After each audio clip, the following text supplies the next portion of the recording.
So after a week off, we are back for another edition of the Heel to Face podcast. I am Jared. I'm Brandon. And this week we talked the return of the King of the Ring as well as the Queen's Crown. We never even got to talk Extreme Rules, our thoughts on that, and the WWE Draft. That and so much more as another edition of the Heel to the Face podcast starts right now. Fans celebrate with me from Rome to Rochester. Bad luck seems to be my middle name. They might as well tag me up with my buddies from Syracuse.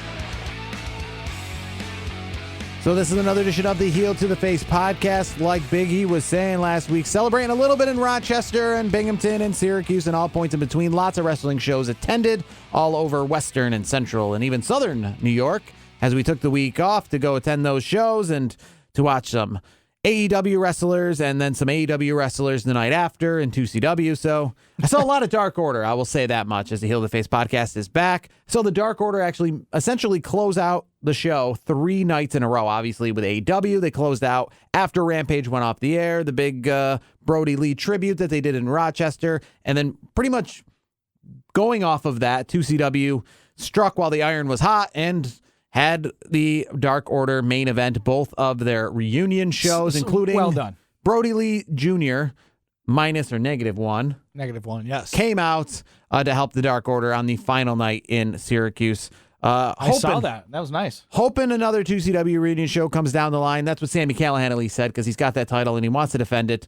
We will see how that works out. But either way, a good time had by all. Great to see 2CW come back. And Brandon, we were talking a little off, about how expensive, if you aren't aware, probably the most expensive that an indie show could be. Wow. But if you are aware, especially in Central New York, what 2CW essentially is, I remember now it seems crazy because there are just so many, the GCWs, the XPWs coming back as we've talked. Yes, the AEWs, the Ring of Honors. But at the time that 2CW came out, obviously it was an indie fed right from the get-go. You never knew where it was going to go. But about a year in or maybe 6 to 8 months in, there was a lot of people feeling like this could be maybe the next ECW. This could be something bigger than just your local independent federation. I bought actually a magazine that they actually sold at the last show ever, or, until the reunion show, but they were selling it at this one, kind of a retrospect. And I can tell you the alumni that have come through 2CW. Great list. I mean, we're talking Ciampa. Obviously they even brought out people like Piper and Tony Atlas and, the Hacksaw Jim Duggins. But I think what made 2CW such a good wrestling federation is the fact that a lot of other indie federations are a bunch of junk indie talent, and then they bring out a big WWE name to main event or to be a big star. But 2CW for somehow, because a lot of their stars were entertaining enough, and they brought in a lot of guys from the Impacts and the Ring of Honors of the world back then to kind of integrate. When they would bring in talent, they would just integrate. They wouldn't stick out. It would be really like AAA. It'd be like when a guy's rehabbing on AAA. And I remember somebody once said when I went to a AAA baseball game, they came up to me and another person, and they said, "Can you tell me where Melky Cabrera is out in the outfield warming up?" And we pointed out to them, and somebody who only watched Major League Baseball said, "Wow, I thought he'd be much bigger than that because he blended right in like you wouldn't expect to see who he is." And that's what 2CW did great. They brought in these Ring of Honor guys, these Impact guys, these WWE guys, and they melted them right in to be like currently Sami Callihan is currently their champion. The Young Bucks are currently the reigning 2CW tag team champions. Too bad they weren't there. Yeah, it is too bad that they weren't there. But hey, Moose was there. In fact, Moose is going to do some more indie shows around. I see he's coming to Immortal Championship Wrestling to our friends out in the Utica, Rome area. Beautiful. So he's going to do some more shows out there. AEW, a great show. What's the date on that? There's a few of them, so I'm not exactly sure the dates. It's more than one night. Yes, nice. It's going to be more than one night. But since we've been off AEW, the show we went to, if you watched at home, if you were there in person, you saw the debut of Glock Anderson. That has been a big meme, and that is something I remember hearing that saying, WWE ain't letting that go happen. We were texting about that. I was like, yep, WWE would definitely not let that fall through the cracks. That was good. I remember, and WWE, to their credit, they even said many years ago, even during the Attitude Era, one thing they stayed away from, which they didn't at one time, obviously, Brian Pillman, was the gun angle. And they really screwed that up with Brian Pillman, by the way. That was bad. But AEW, they and then obviously followed that up with MJF telling Darby Allin he looks like a school shooter with a mime and a skateboard gimmick. Yeah. So, Well, I was speechless when that happened. I was like, Yeah. And I mean, MJF, follows it up with talking about, like, I think I might be getting part of the story wrong, but I think he referenced Darby's, I think it's his uncle in the car accident or Yes. something. Oh man, kind of remind me a little of the Yeah. CM Punk Chris Jericho WrestleMania stuff they had going on years ago. That was personal. When Jericho was smashing the liquor bottle over CM Punk's face when they were wrestling before WrestleMania and the championship was online. knowing using CM Punk's a straight Yes. edge, yeah. And knowing and I think using the fact that his parents or family was alcoholics before, hence he's a straight edge. Yep. Kind of using the same gimmick on Darby Allin. I gotta tell you, AEW lets MJF just do whatever. Like I think they let everybody do whatever. That's true. I mean, I feel like especially the EVPs like Cody and whatnot, the Young Bucks, Kenny Omega. I think they get more creative. Obviously, they get more creative control than WWE. We know that, but I think sometimes it gets a little bit much. But I have to tell you, MJF, you never know what he's gonna say. Anything he does on the mic is it's pure money. One thing I will say from attending my very first AEW show was that if you ever attended a WWE show, it was, you know what it made me think of the whole time? It made me think of an AEW, whether you like it, whether you don't like it, whether you watch it only, whether you only watch WWE, whatever you watch, I'm somebody who's not afraid to say that I watch it all. I watch WWE, I watch AEW. I'm not these fans that gotta, crap on WWE all the time thinking I'm better than them. We watch it all, man. We watch it all. That's what we do. And I will say, it kind of made me feel like what it must have been like for people to be able to go to WCW shows in the 90s. Obviously, I wasn't old enough to do so, because going to this was the first time, and yes, I've gone to the big time kind of Ring of Honor shows and such, but those were pay-per-views and WrestleMania weekend, so those were hyped up. Being just a weekly Wednesday night, not WrestleMania weekend, just a touring thing, just like WWE, it was kind of cool to be like, there's another WWE out there. Because going to this show was WWE production. It was the same as going to WWE production when it comes to the pyro, when it comes to the way the show just is run. Obviously, I've gone to WWE shows in the past with Justin Roberts as the PA. So it kind of made me just, if I closed my eyes, I would have felt like I was at WWE 2011. You almost reminisce a little bit. Yeah, with Justin Roberts being like, hold up those signs. You're going to be on TV in 5 minutes. And I will actually say kudos to AEW on the few little things they do when it comes to the TV production outside of WWE. And that's they make the fans aware of exactly what is going on when it comes to being on or off camera. What I mean by that is WWE they just run the show. Obviously, when the show starts, they kind of give people a heads up to hold your signs, to get excited. But during the show, they kind of shut up. When AEW was on, they made sure to say 30 seconds till we're back from commercial. 20 seconds till we're back from commercial. That kind of stuff, and even when they were to tape Rampage, they made sure to say, all right, we're going to go on with Rampage starting in 30 seconds and counted right down. WWE doesn't kind of do that. They do maybe before Mania or right before the show starts. Not in general, though. Yeah, when the show goes to commercial during Raw, you just kind of got to assume. When the show goes off the air, you kind of just got to assume. Yeah, it's kind of you're kind of just waiting. Yeah, are we off the air? Is this segment off? But AEW made sure to let you know exactly where they were the whole time. And one thing I noticed they had that WWE doesn't have, I don't know if it's good or bad for the talent, they had a camera literally facing hard camera, not facing hard camera, but opposite of hard camera, where you could see the time to the second. So it said be like 8, 12, 30 seconds.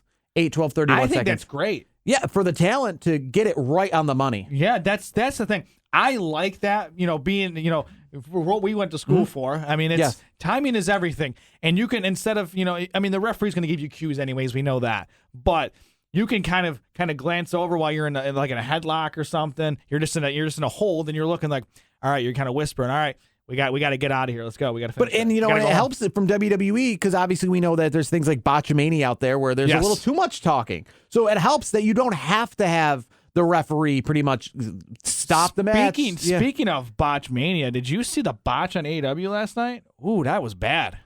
They so the whole elite was in the ring and they botched like a slam with Luchasaurus. They looked awful. I don't know what the hell happened there. It's like, and the commentator's like, well, that didn't go kind of like as planned. Well, speaking of modern AEW, last night they debuted the TBS Women's Championship. Love it.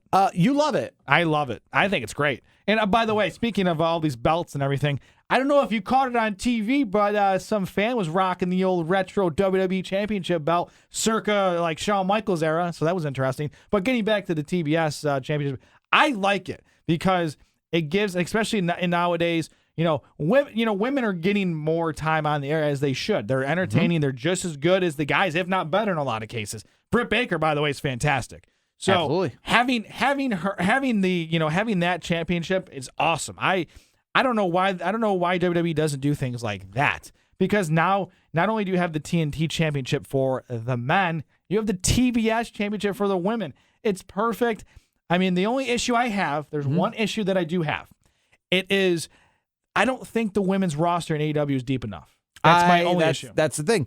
And I personally don't think that the WWE roster is deep enough in the sense of having a Raw and a SmackDown Women's Championship. Oh, no doubt. I agree. And, I get that you have to, because I feel that if you only had the title on one show, then, yeah, what are you going to do with these women on SmackDown who have nothing to fight for? So I get that you kind of have to in WWE's sense if you're having two different brands. What needs to happen is, and I think more superstars need to negotiate that in their contract if this were ever to happen, where they consolidate the Raw and SmackDown Women's Championship into one championship, and then your duties as champion, where it's negotiated in your contract. If we give you the belt, you're expected to be at all of these shows.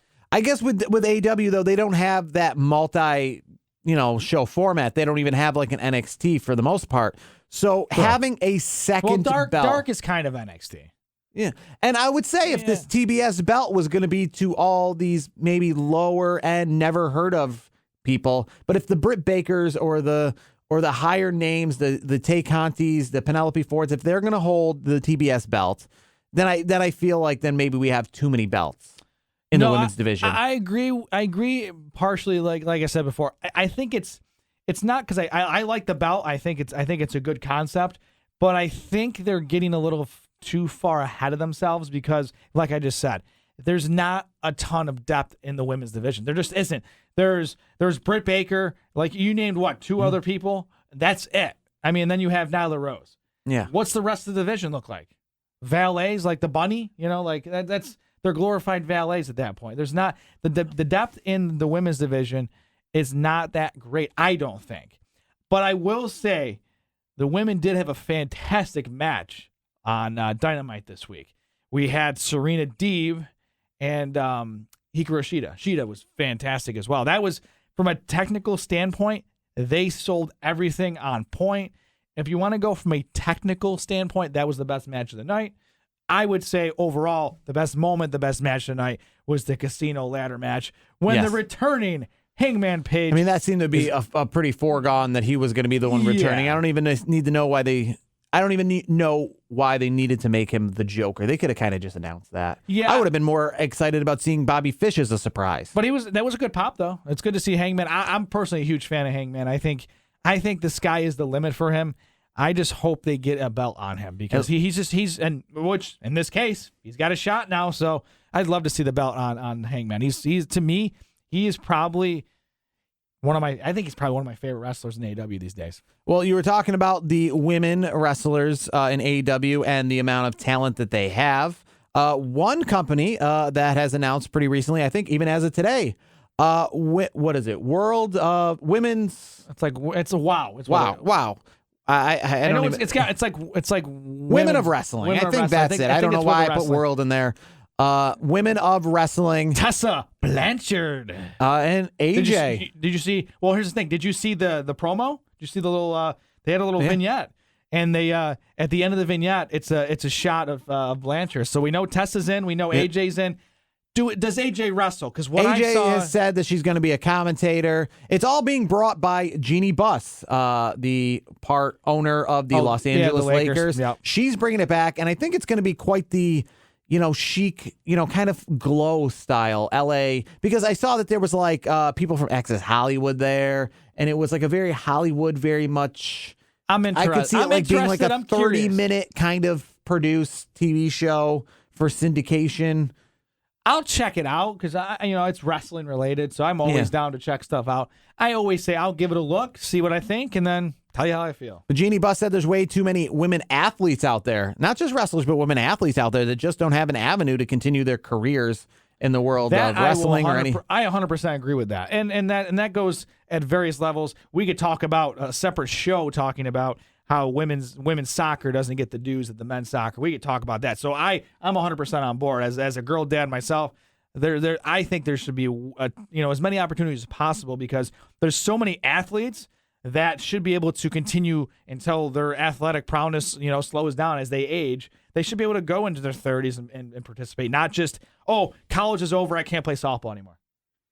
Yeah, I mean, I remember before the WNBA existed, we obviously talk about, Reggie Miller's sister, Cheryl Miller. Yes. Great player. I mean, the fact that things like WNBA never existed, one of the greatest women's basketball players of all time, just didn't have that platform. Didn't have anywhere to go. No. It's crazy to think.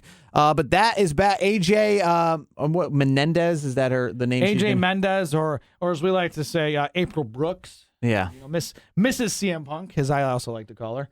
Good for that. Good for them. I'm definitely going to check it out. Just number one is wrestling. Number two, it's always good to see. I'm just curious to see new wrestling content.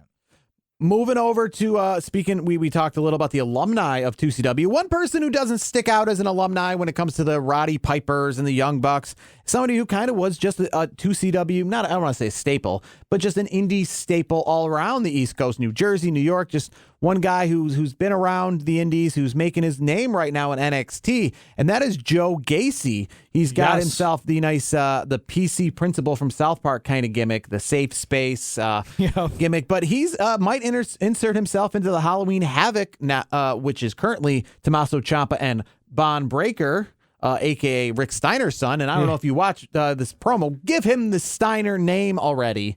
Let him use Steiner because he is Scott. I mean, listen to him speak. He sounded like Scott Steiner. He's got the energy, man. Was he about? I mean, literally his voice. Why don't you just give him his birth name, Bronson Recton? Is it Rex Steiner?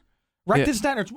It's a cool freaking name. Okay, you don't need to go and make even though I appreciate he's part of the Breaker family, we appreciate that. But it should be just his birth name. It's just a fantastic wrestling name. He's got the lineage. His family's been in the business.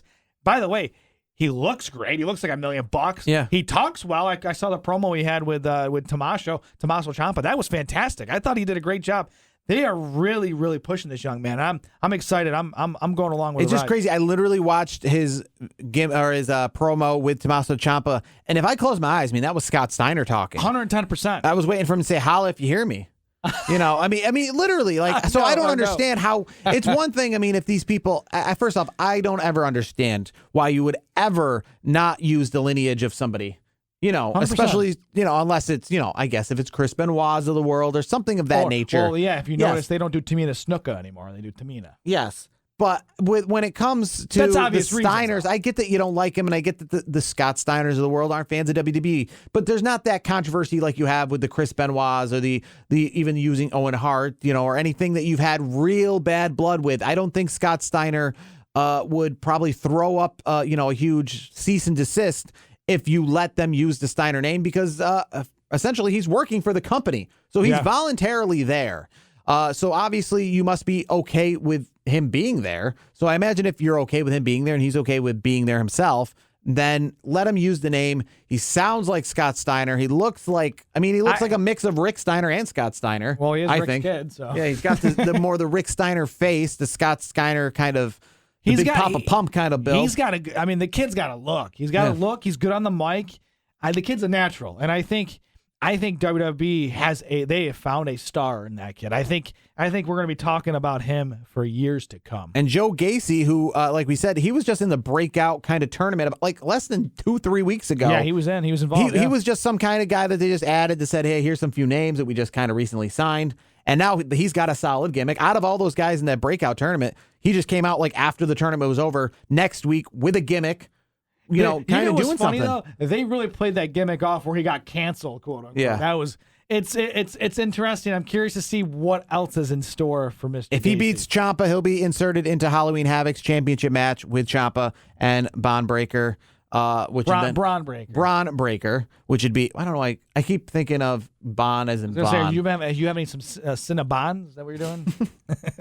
Triple threat match could happen at Halloween Havoc coming up in a few weeks. Which is not a pay-per-view, which is just a special thing going on. Why don't they just make it a damn pay-per-view? Well, here's the thing, and that'll bring us to the next topic of the week. I think one of the main topics, and we've talked about it a bunch.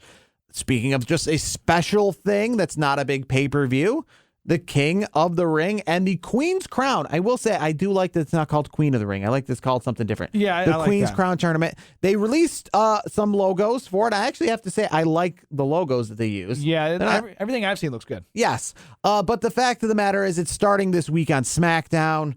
It's going to have the culmination at Crown Jewel with the Queen and the King being crowned at Crown Jewel. I know we have no names announced, I don't think, do we? Yes, as of this time, I haven't seen any names announced for this tournament. I have to ask you on both sides of that coin. I got to ask you, favorite for King, favorite for Queen? I got my picks. It's easy. Finn Balor, King of the Ring. Shayna Baszler, Queen's Crown?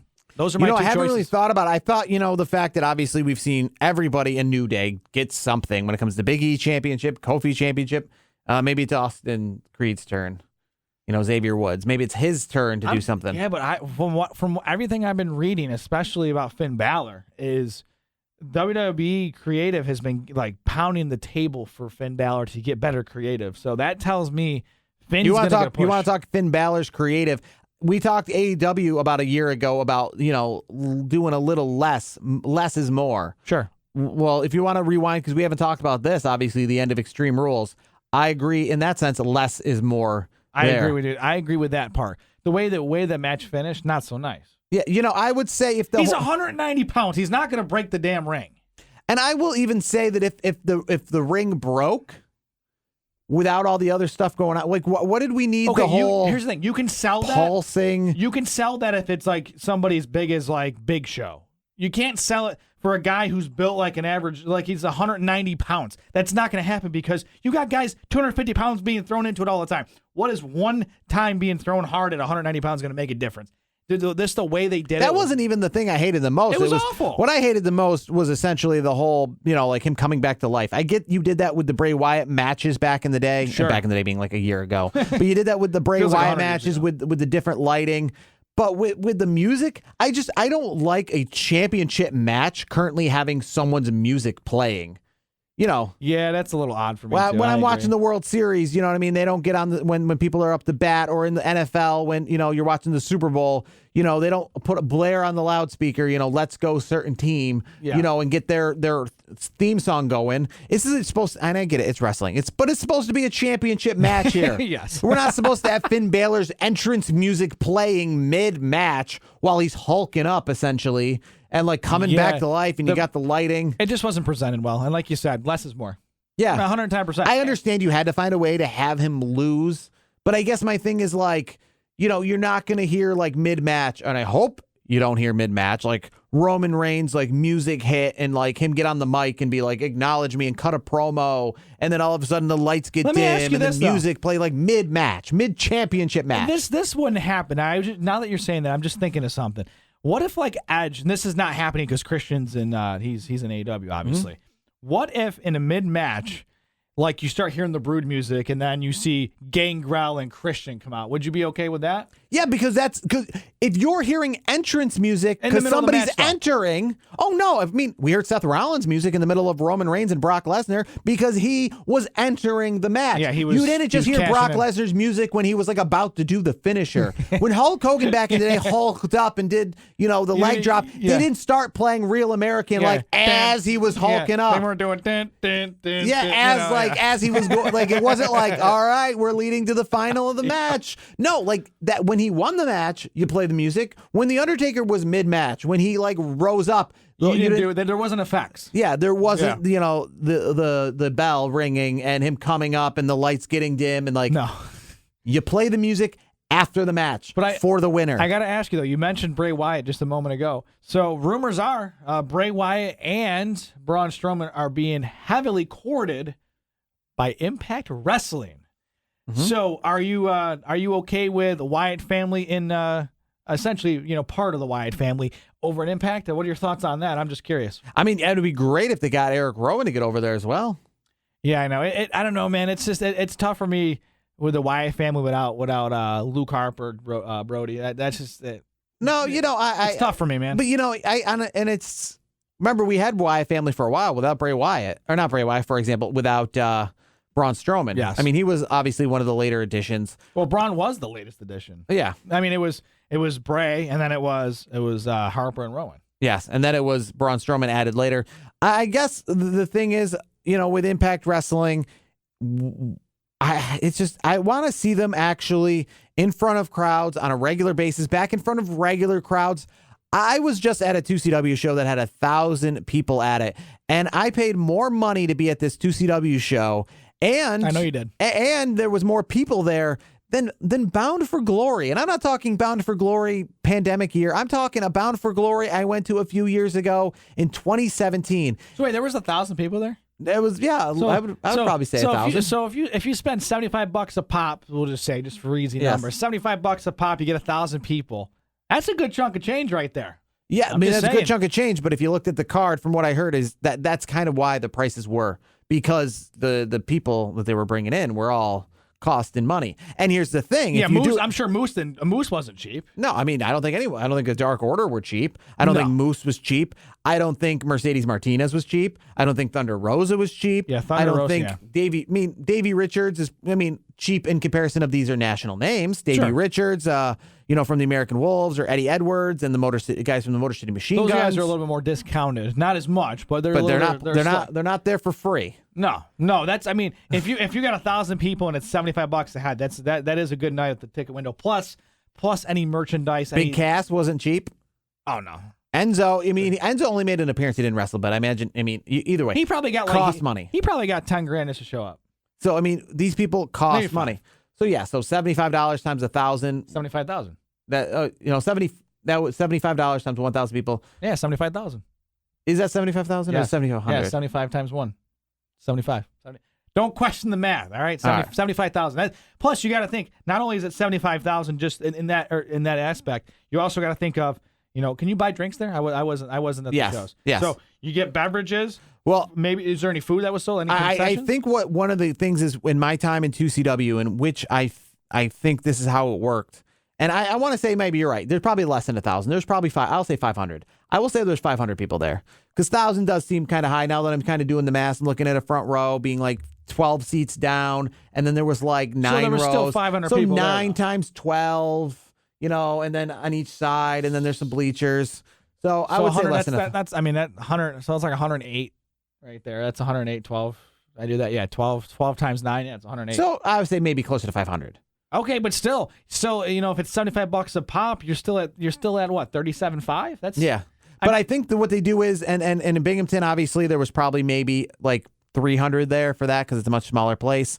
Maybe 250. But it was sold out though. Yes. Both places. Standing room only. It was like elbow to elbow. Yes, everything was standing room only. I think the gimmicks that they use, or the negotiation that they used, at least when they were at the pastime, was that they used the pastime for either free or discounted rate, and that all the concession money was made by the pastime. So the pastime would sell drinks, they would sell food, and then all that money was theirs to keep. And then for letting 2CW, use the venue. Yes, that makes sense. That's a good negotiating for both ends. You're making money. Yes. But here's the thing though. These people cost money, and again, when it comes to WWE, when you're paying and you're traveling and you have such a big expense, it's different. But when you're like, for example, if I wanted, a band to play the amphitheater here in Syracuse, it's going to cost $20 a head, because you're going to have a lot of people. You have a lot less overhead because they have the whole tour scheduled. But if I want them to play my backyard, it's going to cost, if I wanted Foo Fighters to play my backyard, it's probably going to cost $10,000 for each of my friends to come see the show to cover the cost for them to play. Yeah, it's not. Yeah. So for them to be performing, for big casts and all these guys to be in the Dark Order and to be in front of. Do you think they made money? I don't think they made any money. I don't think so either. I think they probably broke even, and maybe still lost some money, because again, they had every talent was a paid talent essentially. Sure. And that's the thing too. Like, I'm sitting here when we're throwing some hypothetical numbers in, or at least ballpark numbers. Like, to me, it's like that would have paid for big casts. Yeah. So what's going on with the rest of like Thunder Rosa or Mercedes Martinez, like, or Rachel Ellering or somebody? Yes, it's like, to me it sounds like, and I mean, I Dalton don't. Castle, I mean, he's not free, but I mean, I imagine he cost $1,000. Yeah, I mean, yeah. Here's the thing: they probably took an L on it, but hey, you gave people a great show. Yeah, and that was as long as you even kind of like broke even, and that's kind of why 2CW stopped, because it's not a money making proposition. It's something in which they kind of broke even or maybe made a few bucks, but it was such a hassle. I mean, it's a whole day to set the whole place up, to book the places. They were running 2 shows a month for many, many years on top of having day jobs and stuff. And it's a lot of work. Yeah, it's a lot of work, and that's essentially why I stopped. It wasn't ever because it was losing money or because fans stopped coming. It was just because it was... There's a diehard fan base. I talk to people that are, like our age, a little bit older, and they were going to 2CW every show they could get to. Yeah. Because it was just like it was must attend events.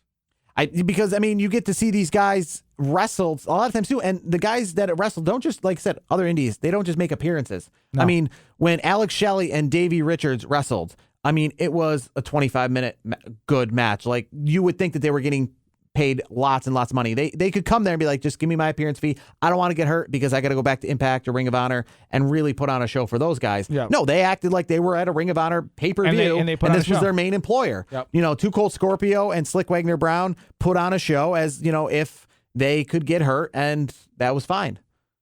See, that's why, that's the Too Cold Scorpio, 55 years old, might I add, put on a show. I mean, did he look 55, or did he look like he was? No, he did not look fit. No, he looks like he can still go. He's just doing flips off the top rope. Love it. Yeah. And here's the thing. That's the thing I always say with like high flyers too, is as they get older, the flying might not be part of the arsenal anymore. You don't see Matt Hardy flying as much as he used to. I mean, he did a few spots last night on the casino, that casino ladder match, but you're not seeing him doing the flips like he used to. And he didn't even do a flip. He literally just did a leg drop. But with Impact Wrestling getting these guys, what I want to see is decent crowd. I want to see a company. It doesn't have to be AEW. They're not going to be AEW, but I want to see them at least, let's say, in front of that fervor and kind of crowds that they had in TNA back in the mid-2000s. I want to see, a bleacher full of fans. I don't want to see this 2 rows right behind the ring in Nashville in the Skyway Studios. I don't want to see this, indie setup where, when the crowd is not chanting, XPW? It sounds like silent. How about XPW? I mean, I don't know if they got the money, and I don't think that'd be a good fit for them as well. I don't even know what they're going to do. Obviously, let them hold some shows and establish themselves. And frankly, I don't think they're, Braun Strowman and Bray Wyatt would fit in the deathmatch ECW kind of setup. No, there. I don't think so. I think Impact, AEW, those are good homes, but the reason I would say hold off on Impact for really anybody, and the reason that I even kind of watch Impact, is because they feel like the NXT for AEW.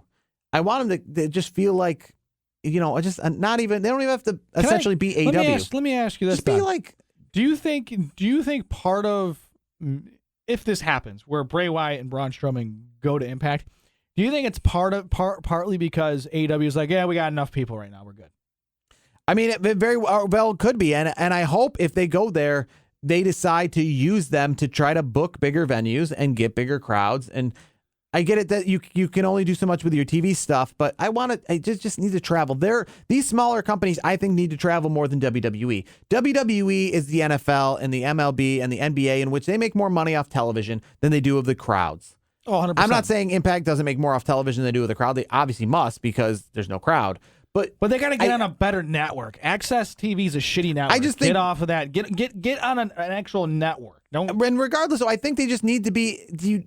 The reason, like AEW, for example, just get on a regular network though. When AEW comes to town, if I haven't watched AEW in a month, or I'm gonna watch, or I haven't watched AEW in a year, I like going to wrestling shows, so I'm gonna go to AEW. Sure, that kind of thing. So with Impact Wrestling, if you go back traveling around, where you get some excitement, where I see they're coming around here, and they're not just a Nashville product. I know they're going for Bound for Glory. They're going to Las Vegas, but for the most part, for the last year and a half, they've been just a Nashville product. And there's been so many years where they were just an Orlando product. And it's just, I want to see, if Braun Strowman and Bray Wyatt go there, I want to see them touring. I want to see them on the road. I want to see them city to city, place to place. They may have to. I think that's what Impact needs. Impact needs that more than they need the TV spot. They need that more than they need just bigger crowds. They need to be considered a national company. They need to be touring nationally. Here's the thing, though. Like, when you're going to bring in guys like Braun Strowman and Bray Wyatt, hypothetically speaking, those are big ticket items. You got to be able to pay them. So what's the better way than paying them? Number one, you get a better freaking TV contract. Number two, you go on the road, like you said. It's a twofold attack. You can't just stay in the dang studio. To me, it just looks awful. And number two, Access TV. Who the hell watches Access TV? I certainly don't. Why don't you put on a network that actually people are going to watch? Yeah, and again, I think it's not so much again. I think they need a little bit bigger crowds for sure. Go do it on YouTube like NWA Power. Mm-hmm. That's way better than Access TV. Nobody gives a shit about Access TV. That's true. I mean, yeah, I don't imagine they would have any less viewership if they were on YouTube. All they got to do is maybe put some promos in. I'm not saying wrestling shows, but like people, they have to figure it out. Like, okay, wrestling fans like these kind of TV shows. Maybe do some promos in those TV shows. They gotta do some digging. They gotta do some demographic work and say, okay, a lot of wrestling fans really like this. We got to pay some money to this TV program where, okay, we know wrestling fans are watching this. Maybe we can get them to watch our product, even if it's on YouTube. Mm-hmm. It's not rocket science. You just got to have the money and the balls to do it. And AEW, to their credit, they're not running huge venues. No. They're not running when they go to Philly or Rochester or Buffalo or any of these places. Rochester, they go to Blue Cross. Blue Cross is what, 5,000-6,000? Yeah, there was probably 5,000 people there. I mean, so they're not running huge venues, but the idea is that they're still showing up in L.A. They're still showing up in San Francisco, Salt Lake City, Texas, New York, you can do the Georgia. Smaller venues. You can just do smaller venues, but you got to get your eyes in front of people because, like I said, I'm not a huge Impact Television fan. Brandon's not a huge Impact Television fan. But if I hear Impact Television, if they're coming to Syracuse or they're coming nearby where it's an hour away, I'll go watch. I like watching live wrestling, especially if it's full of stars like the Braun and EC3 and all these other guys and who else? I'm damn sure not watching Access TV. I can tell you that. Josh Alexander, Christian. I mean, you got all these guys. I'd definitely drive to the Utica Odd for a TV taping. Why not? Yeah, it's a short drive. It's a hike down 90. It's not hard. And it gets people who are living the Utica area who don't watch Impact, but they watch WWE. They hear wrestling's coming to town. They go watch it. It exposes them to the product. They're saying, where are they next week? Next week, oh, they're in Georgia. Okay, I'll watch next week. It's one of those kind of things. There's concerts I go to that I'm not a huge fan of the bands, but I like live music. Well, I know. We talked about that. But you like live. People like going out and doing things. So the idea is Impact. If you think you're just going to sell people off watching it on TV, that's not the way to go. I don't think selling it on TV is the way to go. So before we go, do you want to talk the draft real quick? Any quick thoughts? Quick thoughts on the draft is that there was nothing exciting about the draft. Okay, that's it. Okay, cool. I mean, what do you find exciting? I mean, the big names. We got Seth Rollins over to Raw. I like Edge on Raw. Becky Lynch over to Raw. Well, we knew if Rollins was going or Becky was going. And all those people out there who thought that, Fox has such a huge say in making sure that all the biggest names in WWE come to SmackDown because they're paying the biggest money and they're the real Vince McMahons of WWE is the Fox stockholders. Well, not so fast. Apparently Becky Lynch is on her way to Raw. So, and now Edge is on his way to Raw as well. And Seth Rollins is on his way. But again, that's kind of annoying. It's Seth Rollins to Raw. But Edge to Raw. But Fox got Drew McIntyre, so it's not bad. That's going to be a good feud for him and Roman. I don't want to see some of the same storylines going. I want to see one of those people go. I don't really care to see Edge and Seth Rollins go because the whole idea is to kill that feud by them starting new feuds at their shows. Drew? Are you excited about Drew McIntyre facing the possibility of facing our tribal chief, Roman Reigns? I'm excited for that because I want to see. Yeah, because that's what you need. I want to see that. With these drafts, that's the whole idea of the drafts. Is because you have people who essentially can't be facing for the championship anymore. Did you hear what WWE almost did? Which is ridiculous, by the way. They were like, I think it was like the 23rd hour by accounts, different wrestling beat writers out there. The 23rd hour, they backed out of separating the Street Profits. Why the hell would you Why would you get rid of the Street Profits? They are a commodity as a tag team. So what they did instead is they split up Mason T-Bar. Good move. Yeah, because they even still considered calling themselves Retribution anymore? I don't know why they just can't go back to their other names. Yeah, they should like repackage them after the draft and just. And here's the other thing: we were talking about this before. What the hell is the point? These results don't go into effect till a couple after weeks later. Crown Jewel. It's ridiculous. And to me, it's stupid. Yes, which is 2 weeks from today, recording Crown Jewel. Are you excited? Because I am not excited for that. And again, I got to look into this. I don't know. I don't want to come out here and speculate. But we got to look in. Why does it have to be on a Thursday? I guess that's the thing. I understand the time. I get it. You're in another country far away. I get the time. But why can't it be 1 o'clock on a Sunday or 1 o'clock on a Saturday? I think it's. I want to say. And here's the thing. I don't have any background in that part of the world. My guess is in some parts of the world, if I'm not mistaken, their work weeks start on Sunday. So so Thursday night is a Friday night there. Okay. That's at least from what I've read. What you're reading, you take it with a grain of salt. But how I look at it is, and how I've seen it is, Friday and Saturday nights are their weekend. Their Fridays and Saturdays are their weekends. They work Sunday through Thursday. So essentially, I think that's so they could essentially have it on Friday, but essentially the reason they don't is because of SmackDown on Friday, yes, which obviously pays a lot of money, Fox. So you're going to have Saudi money on Thursday, Fox money on Friday, because I think the greatest Royal Rumble was on Friday. Yeah, it was. Yep. So I would prefer it on Friday. What would be crazy? What would be wild is if they could have it on Friday, right, at like 1 o'clock. But because it's in Saudi Arabia, if they could somehow, some way, and I'm not really worried about Saudi people essentially getting it out because I don't know their access to Twitter and Instagram and all that. But if you could somehow, some way, because you're not in America and you're not around a lot of people, somehow just can the results for, a few hours until SmackDown airs and make SmackDown that week Crown Jewel from like 7 to midnight on Fox. Yeah, well, here's the thing. Twitter is used everywhere, so spoiler alerts are going to happen. I imagine, though, if there was any place they can't control it in New York City, they can't control it in Chicago, but if there was a place that they could control it, obviously for the fact that nobody in attendance there is American or American, because there's not going to be the American journalists, there's not going to be, all those, the Peter Rosensberg of the world go in there, there's not going to just be the generic fans, it's going to be people out there who, it's far away, I guess that's just bad, and I feel like there's a way that it could be controlled better. I guess that's the closest, other than a completely closed set. That's the closest you could have to a live crowd and still being able to control it. And it's really late there as well. So I imagine that the people, when they leave, are not going to run home and spoil it all. It's probably midnight. So they're going to go home and go to bed.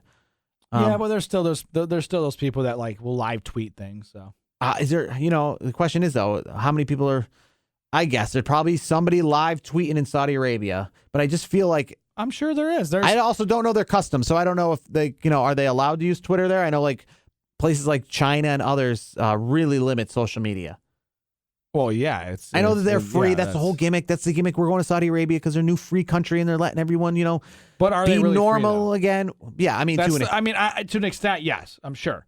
But here's the thing: we don't go there, or as what's her name there, Bianca Belair. We don't go there. That's we can go there. We can, yes, but we don't go there. We haven't gone there. I mean, maybe you will. Yes. I won't. But. I mean, I would. I mean, but again, it's the whole freedom thing, and I would go there with a grain of salt. I wouldn't go there the same as you go to Canada. I'd go there knowing that their freedom is newer, and their customs there are a little more stricter to follow. I wouldn't go there like I was going to, Des Moines, Iowa. I would say that much. There's lots of places I would go to. Wait, so you go from Saudi Arabia to Des Moines, Iowa? I'm just saying. Wow, never thought I'd hear that. Well, on a podcast. I'm saying I wouldn't go there in that extent. I would go there. I would go there with some trepidations, knowing that this is a free country, but there still are limitations to that freedom here in Saudi Arabia, and the freedom here is not to the extent of countries like America or countries like England. I wouldn't go there, with the same sense of going to England. I would go there. On my P's and Q's, I guess. I'd go there. If I was a millionaire, I'd be a Crown Jewel. Why not? But obviously, I wouldn't be going. It would be an experience. It wouldn't be like going to SummerSlam if it's ever hosted in London again or anything like that. No. Which, I mean, we're hearing that there's rumors that SummerSlam next year could be hosted. England, we will talk that, though, next week. We'll save something for next week, because that's going to do it for this edition of the Heel to the Face podcast.